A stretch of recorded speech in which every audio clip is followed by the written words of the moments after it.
Hello, guys, and welcome back. We're here with the interview that we talked about. It's going to be one of the Tempest players, specifically the position 5. We have Wu Dota on the line, or MJZ, or Cat Yu, or whatever name he wants to call himself now. You know, this is a man of many names. Let's see what he has to say about this game. Hola, Wu. ¿Cómo estás? Hola, hola, ¿qué tal? Felicidades por la victoria. Grandísimo 2-0. ¿Cómo, Gracias. perdón, ¿cómo me refiero a ti ahora? ¿Wu, mijos, Yu o cuál es el nombre apropiado? O sea, la verdad, cualquier nombre. Creo que yo me acostumbré con Wu. O sea, estoy aprendiendo de que una vez acá del DPC, o si clasificamos al TI, quizás si me dejan cambiar el nick, lo cambiaría a Wu, la verdad. Ya que en NA también me dijeron, y en SA también me dijeron, te llaman Wu, ¿por qué no te pones Wu? Ponte Wu una vez, o sea, dije ya, lo cambiaré a Wu cuando la siguiente season, ¿no? Así que ya, está bien. Okay, so he's telling me that the reason why he says many names, he's thinking of changing it back to Wu because everyone calls him Wu. That's how I've known him too, and everyone in NA and everyone in the SA they call him Wu Dota. And he's saying that if they qualify to TI and they allow him to change his name again, he's going to go back to Wu. So that's interesting. Very traditional SA thing is to change your name every like 2-3 months. That's him and Kotaro are the kings of Sí, that actually. también lo que pasó fue con el nombre de MJC fue de que cuando lo cambié Uh-huh. sentí que, no sé, me sentí más como en parte. Luego conocí a otras personas, ¿no? A su mail y me sentía como que más cercano de ellos. Y me decían, tú eras Wu, y es como que ya me conocían por Wu, ¿no? Así que era, ¿para qué cambiarlo? ¿Por qué te sientes más cómodo con MJC? Será como que Significa. un nuevo comienzo, por así decirlo, algo así. Pero no es como que, más que todo eso, ¿no? Mm. So he changed his name to MJZ as a fresh start. But then when he met a lot of pro players, like he started to become friends of any pro players, like particularly Sumail, he mentioned. And he's saying, well, they knew him as Wu. So now he just wants to go back to the name that he was known for. All right, let's talk about the match. Sorry about your name questions. Congratulations on your game's fantastic Trim Predator performance. Oh my God, your overgrowths were insane that game, Wu. Te puedo preguntar en inglés si me entiendes, por cierto. Sí, sí, sí, sí. Sí, Sí, perfecto. inglés. También podría responder en inglés, pero creo que está bien así, no sé. Como estés tú más cómodo, solo te preguntaba. A Ok, Companda ok. hacemos en inglés y me contesta en español. Ok, Sorry. lo hago en inglés entonces.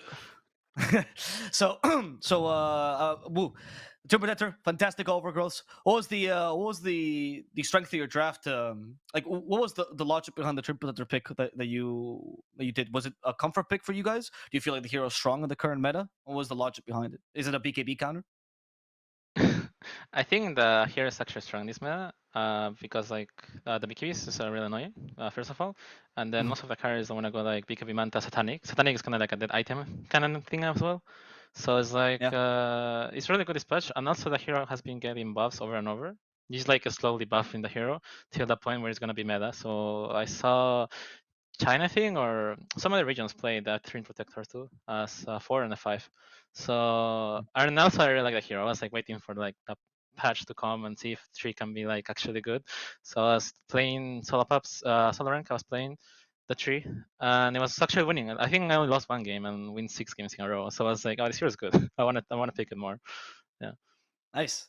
Oh, I'm questioning as well. Another part of your picks was the Visage, right? A lot of people these days are like really deviating into this Beastmaster, but you guys opted for the Visage more. You had more priority. Do you believe that there's a higher strength in the Visage as the Vlad's kind of aura carrier?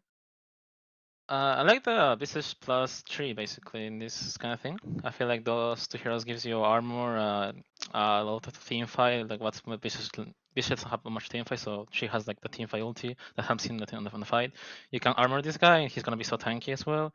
And he buys the Blast, so I don't have to go Blast. So I can use go Blink if I want. So he's the aura. Yeah. I'm like team fight. Like yeah, I really like this duo basically. And I think Visage as a hero is really strong. He got nerfed a bit, but not so much. Still a really good hero to be honest. And I think Drakel he plays the summons really well, like Beastmaster, Visage now. Like he plays those heroes and he wanted to play it, so we are like, okay, let's try it. Let's go. Yeah. Let's talk about that because Drakil, Sledin, and Sebas, the new guys to your team. When you were Justin, you've been playing in the same team before that for what was it? 2 years? You almost made it, or a year and a half? Did you make Which it? I player? think 2 years with Lava. Oh, in the Lava stack, the Thunder Awakened stack. Yeah, it was like 2 years I think. Yeah. When the adjustment happened in the beginning, how was it getting to know new players for the first time? Because it's been a while for you. Like, how was the adjustment process? Did you do anything special to try to get them comfortable in the team, et cetera, et Um, cetera? I feel it's a bit different because like it's not only like 2 or 1 new player. It's like 3 players, so it's like mostly Exactly. Yeah. everything's gonna change. At least the safe league is not gonna change too much because it's Qatar anyway. Mhm. But for personally, like I thought it was gonna be easier to draft with them in a way that think more draft or think about like what can I give them. But so far it's been a bit it was a bit hard to be honest to figure out what to pick or what to draft with them. Like we try a lot of Mm. things in the BTS as well. Now in the scrims we try a lot of things and we're like figuring out the way I want to play and how I want to play because like I said, Mhm. I think Sebas is really good. His hero pool is he has a good hero pool, but whatever he plays really well. Like if his best hero, for example, if he plays by Spirit, he's gonna do such amazing plays or gonna be like so good because like he plays Mhm. the hero a lot and he's one of his best heroes, right? So you can play around that, or you can play around like this guy Drakel, who's like Beast really good or Beastmaster really good. Like these heroes, you have to think about it, how to draft around it, and Yeah. I have like some kind of issues because like before we didn't have like those. I guess we didn't care too much about like the mid hero what he plays or the offlane what he plays. We just wanna like have Kotar a good game. So now we have to adjust the draft a bit to have this guy play this hero because he's really good, or the offlane play this Mm. hero because he's really good at it as well.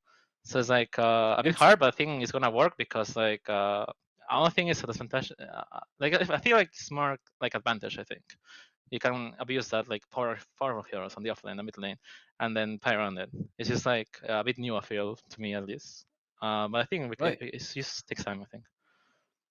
That's very cool. So how is the challenge for you? Is it enjoyable to like have to learn to do this again? Like, do you feel like you're getting challenged as a Yeah, drafter again? yeah, I think it's interesting because you can not pick the heroes you want. You have to pick like around something else, but it's not Uh bad huh. anyway. You can just have to adjust many things, and it's not easy. Like, oh, I'm gonna pick this hero. That's it. It's just like the order to pick it, what you have to ban around it, then how to play the map. Like, it's just many things to have to like think about it. And sometimes my teammate is like, "Why don't you just pick Visage?" I'm like, "Sure, I can pick Visage, but I have to think about what to ban or what order to pick it if I want to first Yeah. pick it or if I want to pick a second pick. Like many things to think about. It's not that easy, but yeah, it's just we just talk about it many times. It's just like it's gonna take time, I think. But so far, this game Mhm. is what was good. We prepared Yeah. for it, and at the end was good. So we'll see next BO3 how is it. We're gonna try something else, I Mm. guess.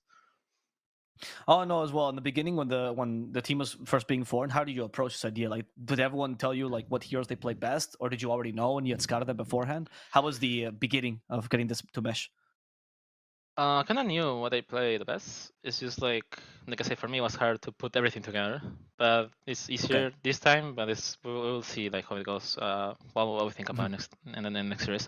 But yeah, I kind of feel like they told me. I asked them, "What do you want to play? What is your best hero?" But like I feel like every time I ask, they're like, "Oh, I can play everything." And it's like, sure, everybody can play everything, but I want your best hero because I can play. We can play around it, you know. And I have to do Yeah. like this something like try I guess miss and hit kind of thing in the scrims, and some of the BTS games were like that as well. We try Mm. this, it failed. We try this, it worked. Okay, this works. This doesn't work. This place that works. It's like we're just trying things over and over. Yeah. Okay. Can I ask as well about the team formation? Like, how was it that you guys ended up playing? Because obviously you and Minos already knew each other, or Kotaro. How did you find Sladin Drakion, especially Sebas, who was kind of the newer player? I played with Sebastian solo rank many times. I think he went from like rank 200 to rank 10 or something really fast. I was like so surprised because like Ah. I was like he was low rank for like quite time, and then he went like top 10 like for a while. And then he what the heroes he played, I was like, oh, this guy plays these heroes really well. He plays this type of heroes really well, the spirits really well. I was like, he always carries those games, so that's why he was like top 10 or something. He dropped a bit his rank, but it's whatever because I think like for you to be that high rank in such short time is you have to play like really like a lot of data and also carry the games. And other than that is like I think we standing with Sebas like in against Kokori in the BO3 in another tournament when Leo was somewhere else. I don't know he could not play, so Sebas was standing Mhm. and he did a really good job. His hero pool was good too. I think I was like, oh, this guy's good. Maybe if someday you have to change players or someday it will be the day we play together. Who knows? I was like, maybe Sure. he will be one of the guys I'll play with.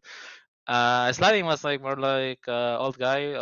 I think he always wanted to be or get into the pro scene, but he was failed somehow. I don't know. But Yep. we worked with him, and we were working with him. The best history we have with him is we won BTS like a year ago or something. He's standing with Hmm. us. But besides that, yeah, that's the story with it. With Raquel is different. Raquel is just like, I know this guy. He'll sometimes ask me to watch replay with him. I was like, sure, we can watch replay. We can watch this thing. I was like, interesting because like this guy wants to learn. I feel this guy watch replay. This guy wants to do this or that. He want to improve. And I was like, if someone wants to improve, I was really good as a player. I think have that like desire to improve, or, like have this like Hmm. motivation to improve basically. So he was always like asking me stuff, and I was like, oh sure, I can tell you this and that.